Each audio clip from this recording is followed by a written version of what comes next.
নিয়ে আসা হলো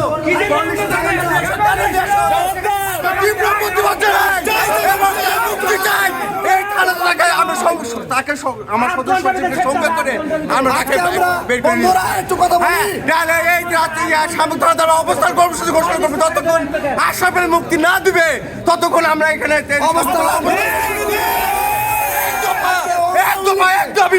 আমরা আশরাফকে নিয়ে আমরা জবাব দিতে হবে। পুলিশ পুলিশ লিগের রাস্তা না দল পুলিশ সিনার পুলিশ দল আসিনার দল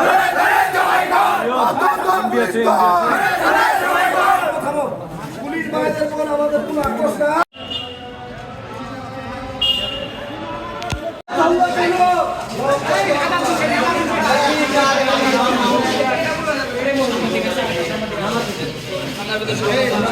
কেউ দিব না।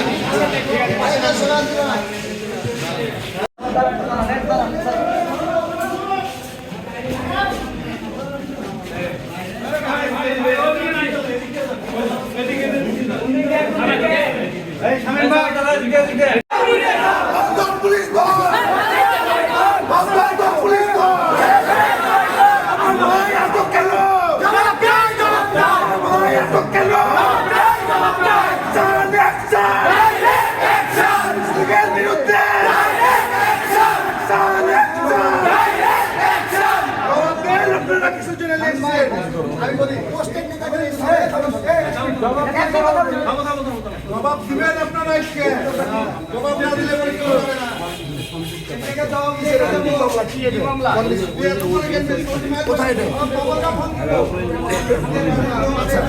গুলি হয়েছে, ওই গুলিতে ও কথা বলছে ওদের যারা তাদের সাথে কথা বলতে সেই কল দিয়েছে। আপনারা যদি কেউ বোঝেন তাহলে আসেন কথা বলেন, কিন্তু এভাবে কেন? যদি আপনাদের আমি বলি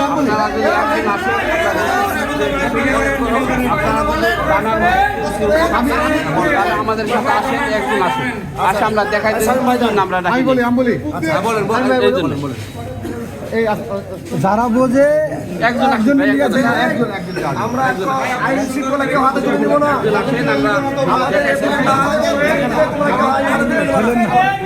এটার আয়ু সুভাষ দেখে রাখেন। হ্যাঁ, সুভাষ আয়ু। তারপরে আপনার জান যারা বোঝেন তারা জান একজন যারা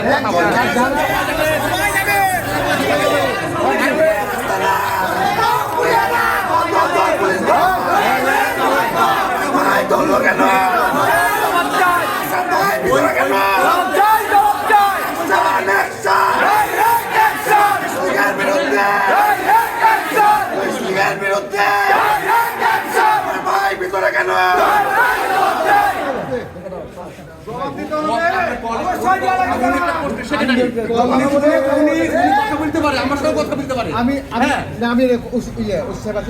আমিও কথা বলতে পারি, আমাকে সেক্রেটারিকে তুলে নিয়ে আসবেন, এটা তো ঠিক না। এটা বিএনপি নেতা তো,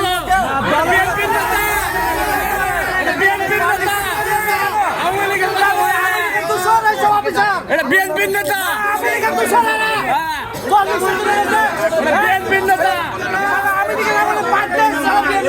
এখনো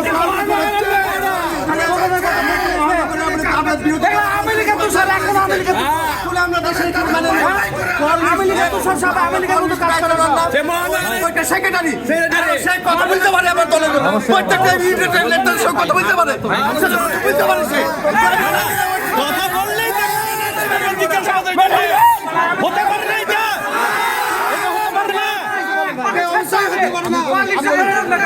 একজন সেক্রেটারি মহানগর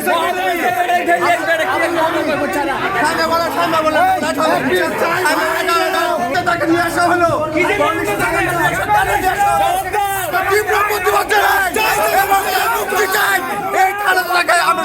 তাকে আমার সদস্যকে সঙ্গে করে আমরা এই রাতে সামুদ্র দ্বারা অবস্থান কর্মসূচি ঘোষণা করবো। ততক্ষণ আশরাফের মুক্তি না দিবে ততক্ষণ আমরা এখানে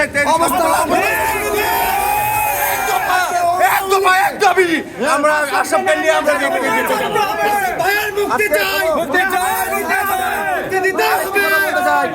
বর্তমান সরকারের কাছে দাবি করছি যারা আওয়ামী লীগ ডাইরেক্ট গুলি চালাচ্ছে তাদেরকে আজকে থানা ধরতে ভয় পায়। এই আমাদের সম্পদ আমরা রক্ষা করে রেখেছি, ভাইকে ধরবে আমরা সহ্য করবো না, আবারও জীবন দেবো আমরা দরকার হলে। হচ্ছে না, আর আমি কেন আমার বিএনপির ভাইকে ধরা হবে, রাজনীতিকে ধরা হবে? আমি তীব্র নিন্দা প্রতিবাদ জানাচ্ছি। পুলিশ ভাইদেরকে বলছি তো দ্রুত আপনারা তাদেরকে ছেড়ে দেওয়ার ব্যবস্থা করেন এবং সুনির্দিষ্ট প্রমাণ থাকলে সাংবাদিক ভাইদের কাছে দেন, তাদেরকে কোর্টে দেখা যে মামলায় রুজু করেন, তারপর তাকে ধরেন। আমাদের আপত্তি নাই। এবং আওয়ামী লীগকে ধরেন, তারা গুলি করে মেরেছে। পুলিশ লীগের রাস্তা না, আমার ভাই ভিতরে কেন, আমার ভাই ভিতরে কেন, জবাব দিতে হবে। পুলিশ দল, পুলিশ লীগের রাস্তা না, পুলিশ দল, পুলিশ দল,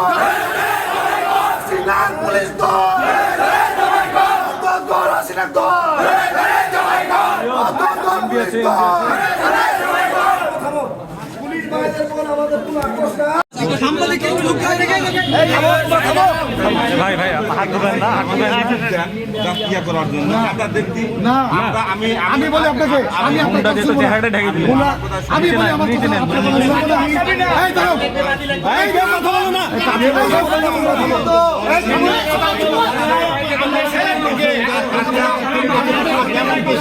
আপনি কল নিউজ ধরে চলে আসবেন। এই চুপ, এই এক এক কথা, এই সব চুপ, চুপ রে ভাই, চুপ রে, কথা বলতে দাও, এই থামো, কথা বলো না।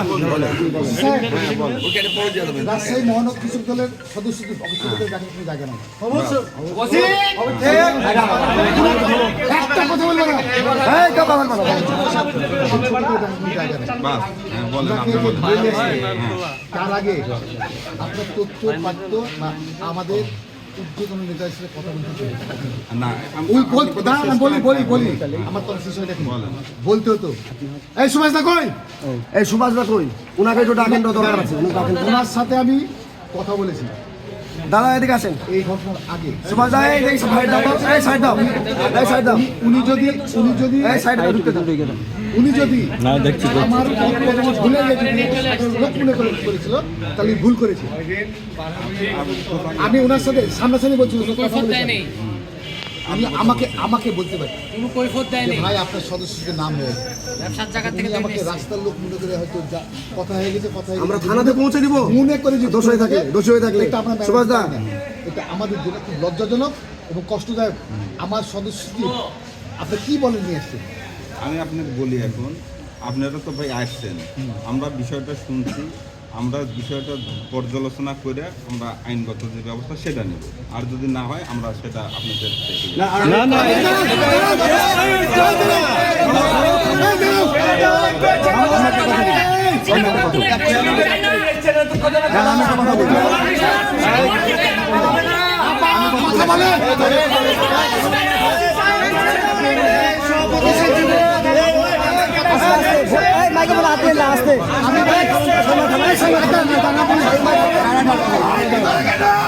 চাই এই দেশে সুশাসন প্রতিষ্ঠা করার জন্য যে থামেন, একটু কথা বলি আমি 1 মিনিট। বলেন। 4 তারিখ 5 তারিখ এই আশরাফ গুলি খাওয়ার জন্য, দেশে সুশাসন প্রতিষ্ঠা করার জন্য আমার সাথে রাজশাহী বিশ্ববিদ্যালয়ে এসে মিটিং করেছেন। আমি কথা দিচ্ছি পুলিশ ভাইদেরকে, যারা তদন্ত সংস্থা আপনারা আছেন, আপনাদেরকে আমি বলতে চাই, সে যদি জড়িত থাকে আমরা তাদের আপনাদের হাতে তুলে দেবো।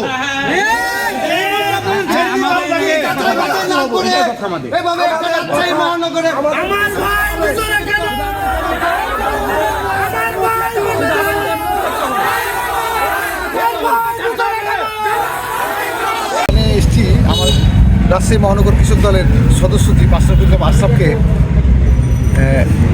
অজ্ঞাত একটা এই হত্যা মামলার কল লিস্ট ধরে নিয়ে এসেছি, যেটা আমাদের কাছে খুবই দুঃখজনক এবং কষ্টের ব্যাপার। সে একজন সদস্য সচিব, সকল লোকের সাথে তার কথাবার্তা চলাফেরা থাকতেই পারে। এখানে কল লিস্ট ধরে নিয়ে আসবে, এটা মানে আমি এটার দূরদর্শিতা অন্য আমি মনে করছি, এটা অন্য একটা পরিকল্পনা বা অন্য কোনো চক্র কাজ করছে আমার কাছে মনে হয়েছে। কারণ আমার সদস্য সচিব কখনো কোনো সময় মানে কোনো অকারস্থ দূরের কথা, সে কেউ করলে তার সঙ্গে মিশে আছে। সেক্ষেত্রে তাকে নিয়ে আসা কল রেকর্ডটা আমার কাছে ব্যক্তিগতভাবে আমার কাছে এটা মনে হয় না, কারণ সে একজন খুবই ভালো একজন নেতা কৃষক দলের, সার্বিক সবার সাথে কথা বলে। সেখানে কল লিস্ট ধরে নিয়ে আসবে, এটা তো আমাদের কাছে খুবই কষ্টজনক ব্যাপার। তারপরও সে এভিডেন্স যদি থাকে, আমরা চাই অবশ্যই যে বিচার হোক, যদি সে অপরাধী হয়ে থাকে বা অন্য অরিজিনাল যে উনি তার বিচার হোক, আমরা চাই এটা, তাই না? অবশ্যই আমরা চাই যে আমাদের এই স্বাধীন দেশে এখন এত বড় একটা নিকাজ্জনক ঘটনা, মর্মান্তিক ঘটনা ঘটেছে, আমরা চাই যে সুষ্ঠু তদন্তের মাধ্যমে অরিজিনাল যে অপরাধী তাকে ধরা হোক। তবে একটা এখানে মজার জিনিস দেখলাম, আমার সদস্য সচিব তো নির্দ্বিধা সে ভালো ছিল একটা, কিন্তু এখন যে আমাদের প্রেতাত্মা এখন যারা ঘুরছে, যাদের মামলায়, অনেকের মামলায় নাম আছে, সে আওয়ামী লীগের প্রেতাত্মারা এখনো ঘুরে বেড়াচ্ছে। সবচেয়ে মজার ব্যাপার এবং কষ্টের ব্যাপার যে তারা ঘুরে বেড়াচ্ছে, আর আমার সদস্য সচিব কল রেকর্ড ধরে নিয়ে আসছে, কার সাথে কথা বলেছে বলতে পারে, তার সঙ্গে যে কেউ কথা বলতে পারে। আওয়ামী লীগের যারা পালাতক আছে এদের বাড়িতে কথা বলছে না, এদেরকে তুলে আসতে হচ্ছে। এখন কথা হচ্ছে, এখন আপনাদের মাধ্যমে আমি বলতে চাই, আজকে যে ঘটনাটা ঘটেছে এটা খুবই দুঃখজনক, এবং এটা আমার কাছে পরিকল্পিত মনে হচ্ছে। এটা যেটা ঘটেছে দুঃখজনক, এবং যেটা যেই মামলাটা ধরে নিচ্ছে ওটাও খুব দুঃখজনক। আমরা এটা প্রতিবাদ জানাচ্ছি। এবং এই ঘটনার জন্য আমার রাজশাহী মহানগরের সকল যুগ্ম আহ্বায়ক সদস্য আছে, আমার 8টা থানার অনেক সকলেই আছে। এটার আমরা সকল মহানগর থানার পক্ষ থেকে আমরা তীব্র নিন্দা জানাচ্ছি, এবং সেই সাথে তাকে অকারণ নিয়ে আসা, যে অযৌক্তিক নিয়ে আসা, তারও নিন্দা করছি, এবং তাকে আমরা চাচ্ছি যে ওনাকে এখান থেকে যেন তাকে ছেড়ে দেওয়া হোক, মুক্তি দেওয়া হোক। যদি কখনো তদন্ত স্বার্থে যদি কখনো তদন্ত স্বার্থে আস্থাকে প্রয়োজন হয়, অবশ্যই আস্থা পাই, এইটুকু বলতে